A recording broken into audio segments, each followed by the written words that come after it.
Menuju leg kedua UEFA Champions League babak 8 besar. Kita akan coba melihat apa yang terjadi di leg pertama dan coba memprediksi apa yang akan terjadi di leg kedua. Selengkapnya kita bahasanya di obrol-obrol anak rental. Ngobrol santai, bahas bola, tapi dengan lo cek sana cek sini, tenang pisang tepis penalti, cuma di obrol semua happy, ada Kiki Sawi Macan dan Dorafi, ngobrol sampai pagi juga jadi gak perlu emosi. Yang penting hahaha. Menarik. Kita syuting maraton lagi nih setelah libur 2 minggu lah ya. 2 minggu libur puasa ini. Libur puasa 2 minggu, libur lebaran, kita mudik, kembali lagi. Tapi epic banget ini epic. UEFA Champion. iya ini epic. Menyambutan hari-hari normal yang menyenangkan ya. Iya, menyenangkan ya buat. Menyenangkan buat kalian, buat gue enggak. Kenapa sih? Aduh, Nggak mood. apa-apa lah. Nggak mood, biasa gua makan nasi 2 piring, nih sepiring pun nggak enak. Nah, kemarin kan 2 piring gitu. Iya. 2 lengkung. Tapi kita nggak cuma bahas Arsenal. Tadi kan kita udah kemarin kita udah bahas Arsenal. Sekarang kita coba overall aja secara keseluruhan. Di sana ada yang main barengan sama Arsenal, ada Barca. Barca Dortmund ya? Iya, Yang Barca. bareng Munchen sama dong. Arsenal, Munchen Inter Munchen Milan. Inter. Oh, Munchen Inter. Oh, Barca kemisnya ya? Iya. Oh ya, gue ingetnya kemis soalnya. Barca sama Aston Villa. Munchen melawan Inter Milan, dimenangkan oleh Inter Milan ya 2-1. 2-1. Gue melihat Inter Milan solid. Di sisi lain memang Vincent Kompany ya not proven lah sebagai pelatih klub besar gitu. Untuk musim pertama ya. Iya. Inter menunjukkan gak sih kalau dia adalah finalis gitu. Inter selalu jadi ancaman di Champions League Ya, memang setuju. dengan 2 tahun lalu final, tahun lalu merangsak ke 8 besar ya. 8 besar apa 8 semifinal pas sih? semifinal. Pokoknya Lupa. melangkah, dia selalu melenggang jauh lah. Tapi ya buat gua kemarin Inter Munchen kalau kita bahas untuk leg kedua dengan leg pertama yang Munchen dominasi di penguasaan bola, dominasi di penyerangan, tapi Inter efektif serangan balik dengan ya kelihatan Inter lebih baik menunggu serangan balik dan efektif gitu ya. Gol pertama, gol keduanya memang gol-gol yang set up, yang memang rapih gitu kelihatannya. Serangan balik yang cukup terkonsep. Jadi buat gue sih kemungkinannya mungkin 55-45 lah. Untuk Inter tetap 55% karena main di kandang apalagi Inter kan. Dan Besok main di kandang ya, main di Giuseppe Meazza ya? iya, main di kandang Inter karena kemarin main di Munchen dan ya Munchen akan sporadis karena dia habis-habisan Inter Apalagi lebih kalah banyak 1 gol menunggu doang. dan itu malah bahayanya di situ kan. Iya. Selisihnya tipis banget. Selisihnya tipis. 1-2-1 belum menang. Belum menang. Kecuali 3-0 itu udah fix kalau 3-0. Udah selesai lah itu. Sabar. Gimana Mas Bir soal Inter? Inter kan menang tipis tuh 2-1 lawan Munchen. Tapi banyak orang bilang it's not game over now gitu, bahwa Munchen masih punya berbagai cara untuk membalikan situasi, terlebih track record dia sebagai tim besar gitu. Lu ngeliat ada peluang nggak buat Munchen walaupun di leg pertama kemarin dia kalah? Kalau Munchen, gue bisa yakin mentalitasnya jadi. Mentalitasnya jadi. Kenapa? Mereka juga udah biasa main di Liga Champion. Iya, setuju. Dengan ketinggalan cuma satu, ya masih seujung kuku buat Inter. Iya. Menghadapi tim raksasa. Kenapa? Inter tuh nggak ada biasa kita poles untuk jadi finalis. Momentum Inter belum sampai ke situ. Tapi buat Munchen itu sesuatu hal yang masih Biasa. banyak diperjuangkan. Iya. Ketinggalan satu Sangat bisa lah. sangat bisa. Iya. Walaupun kedua tim setelah ini masih ada penjaga pintu neraka ya. Ada Barcelona di sana yang memang udah siap dengan treble ya musim ini. Iya. Oke, nah menarik nih, kita beralih ke Barcelona. Salah satu yang menarik menurut gua karena Barcelona, wah, gua ngelihat lawan Dortmund. Tapi Barcelona emang superior banget sih gak kemarin. ada celah, Superior asli. itu. Dortmund kayak berat, beda kayak lu main pakai tim bintang 2 sama bintang 5 gitu kalau di FIFA gitu. Bener-bener kelihatan. Pemain Barca sangat amat fleksibel, sangat amat enteng bawa badan. Sementara Dortmund kelihatan banget beratnya. Nggak tahu kenapa pertandingan kemarin Dortmund kelihatan under pressure banget. Iya, final lo tahun lalu. Mas. Iya. Finalis Iya. tahun lalu. Yang lu mau berangkat haji itu Iya. kita nonton di Pariaman. Iya, itu menurut gua under pressure. Gua jadi kayak tanda tanya besar loh. Iya. Kenapa Finalis loh ya. Kenapa ketemu? Gue nonton Barca Dortmund 15 menit pertama, gue udah punya kesimpulan Barca menang telak. 0%. Buat Dortmund. Gue ada chat sama temen gue. Ah. Ini chatnya ntar masih ada. Gue bilang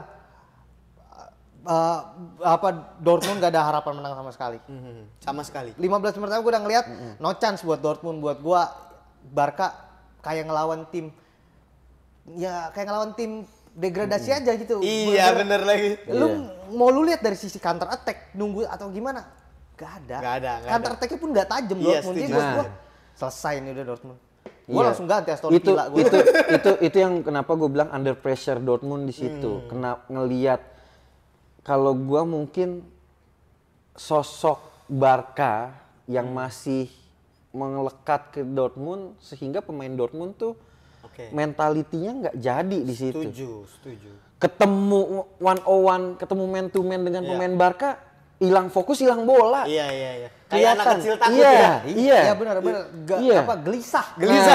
Gelisah. Bahasa sederhananya Itu. gelisah. Nah, Gelisah. itu jadi- Pemain Dortmund tuh kayak mau buru-buru. Nah, jadi tuh pegang bola takut oper deh gitu. iya. Nah, sehingga opernya itu nggak mateng, kesan terburu-buru, hilang. Iya. Sementara Lamine Yamal, Lewandowski, Raphinha, Pedri, Frenkie de Jong semua bermain outstanding ya. Iya. Dengan no chance lah buat Dortmund buat No chance. Gak ada harapan. 4-0 udah selesai. Bahkan mungkin menurut gue ya leg 2 Barca rotasi aja dibanding ada Iya. Mainkanlah itu nama-nama seperti Pablo Torre, Ansu Fati. atau Ansu Fati gitu-gitu ya. Iya. Tapi nggak bisa dianggap nggak bisa kita anggap remeh juga Dortmund. Ya kembali bola bundar, Betul. apapun itu bentuknya, fighting spirit pasti ada. Betul. Tapi 4-0. Harap- Berat ya. 3-0 aja berat. apalagi Kenapa? 4-0.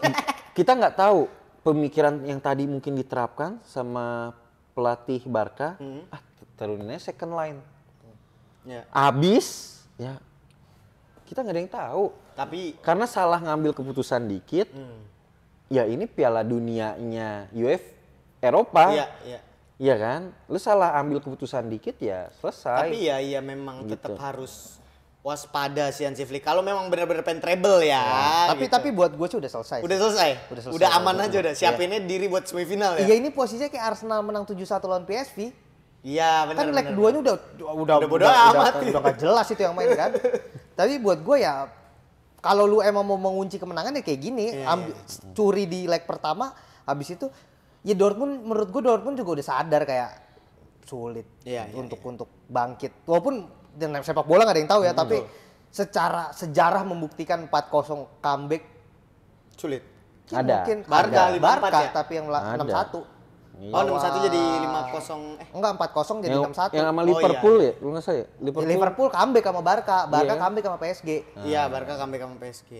Iya. Tapi ya itu one of kind lah. One of kind. Dan Barca Nggak semua tim bisa melakukan. iya di sana Si ada Messi dong. Messi gitu loh maksud gua. Jadi head to head Madrid Arsenal dengan Barca Dortmund dua hal yang berbeda menurut gua gitu. Madrid punya peluang masih. Madrid punya peluang, Tapi jelas. kecil banget sih. Kecil tapi ya Madrid still Madrid gitu. Sekecil apapun bisa dikonversi. Yang terakhir kita beralih ke PSG melawan Aston Villa. Ini banyak orang bilang laga kacangan karena kesannya Aston Villa masuk 8 besar beruntung. PSG juga baru ngegas kelihatan ketika Lawan berhasil Liverpool. menang lawan Liverpool. Tapi ternyata compact dan solid sih menurut gua PSG ya. Dia salah satu calon lawan Arsenal ya. Iya. Calon lawan Arsenal yang cukup menakutkan. Lu ada kekhawatiran dong PSG? Sebenarnya Calon kalau Arsenal. Iya kan mungkin calon lawan Madrid. kalau lu lihat Aston Villa lawan PSG, Aston Villa curi gol duluan Iya, kan dengan setuju. taktik dia yang memang menunggu counter Siapa tuh attack yang golin? ke Rodgers. Rodgers dengan menunggu yang di depan ada Rodgers, ada Ramsey, Iya. ada Rashford yang memang ditaruh pemain-pemain yang punya speed. Cukup berhasil. Tapi ketika unggul 1-0 yang notabene Aston Villa udah cukup, merasa udah cukup, sementara PSG bener-bener dominan. Iya.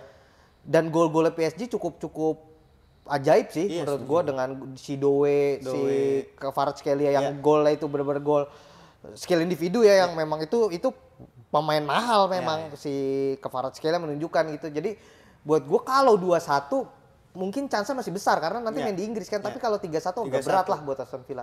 Agak berat buat Aston Villa. Agak berat karena Aston Villa jarang menang dengan skor-skor besar ya. Iya. Kalau Emang selisih spesialis satu dia tipis. masih bisa gitu. Tapi who knows? Iya, makanya gue bilang Di Inggris ini masih loh. ada chance ya. Cuma Who knows? Aston Villa tuh track recordnya jarang menang Iya. besar karena dia memang strateginya lebih menunggu. Apalagi Aston Villa semangat. Ini ketemunya Arsenal ntar habis ini. Menang lagi lawan Arsenal. Sayurin. Iya kan? Tapi kalau Arsenal lolos Madrid dulu Pasti. nanti. Enggak, sekarang gini deh, terakhir nih. Kita coba memprediksi aja.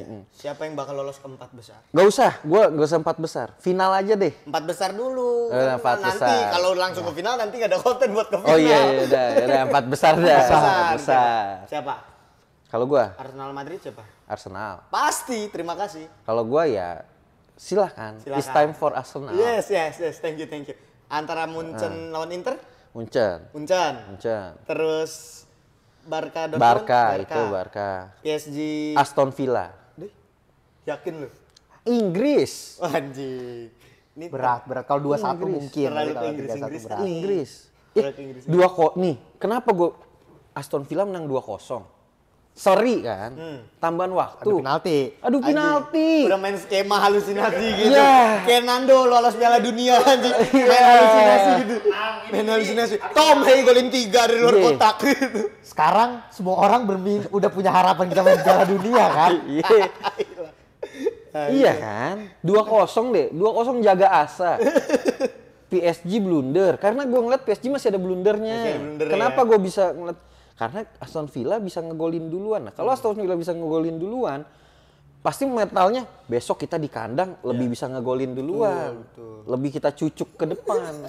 Ya 2-0. bisa. Gue juga nggak bilang nggak mungkin. Kalau dari lu siapa deh 4 tim? Ya bagan kiri PSG Arsenal. PSG Arsenal. Bagan kanan Barca udah pasti. Mungkin kalau gue sama Inter ya. Sama Inter. Lu masih sedikit mengunggulkan Inter. Murni karena Inter main di kandang. Murni karena Inter main di kandang. Soal pengalaman pelatih, lu pertimbangkan juga nggak antara Simeone yang pernah masuk final Ya dengan company yang belum ada apa-apanya? menurut gua mungkin karena Munchen akan sporadis, Inter akan lebih nyaman untuk bermain menunggu. Apalagi kita tahu gaya main Inter Milan yang ya kita tahu lah prime City aja cuma Ya. di final cuma bisa menang 1-0 Setuju. kok sama Inter Milan yang defense-nya itu. Jadi tapi tipis lah sama Munchen, tipis lah. Munchen juga Susah payah lah ya susah, Inter ya. susah payah Inter akan tertati-tati lah. Ya walaupun akan dilumat juga sih sama Barcelona menurut gue di semifinal ya. Akhirnya memang paling ideal Arsenal. Karena kalau Barcelona. Inter di semifinal chance untuk menangnya masih ada. Ya. Karena bukan masih ada, semua masih cukup lumayan lah. Karena memang notabene dua tim yang gaya mainnya berbeda, tapi kalau Munchen di sana ya menurut gue bantai partu aja nih. Kan Bantai di partu. grup udah ketemu dibantai kan. Iya. Ya berarti di final nanti romansa final 2006 lah ya, Barca melawan Arsenal. Semoga Soal asal David jangan Raya kartu jangan merah. kartu merah. Iya, asal jangan kartu merah. Lehman. Oke lah, kalau gitu teman-teman kita cukupkan dulu soal membahas bagaimana Liga Champions babak 8 besar. Menurut kalian siapa yang selayaknya lolos ke babak semifinal? Komen di bawah. Oke kalau gitu sampai bertemu lagi di obrolan episode selanjutnya. Obrolan bola anak renta. Ngobrol santai.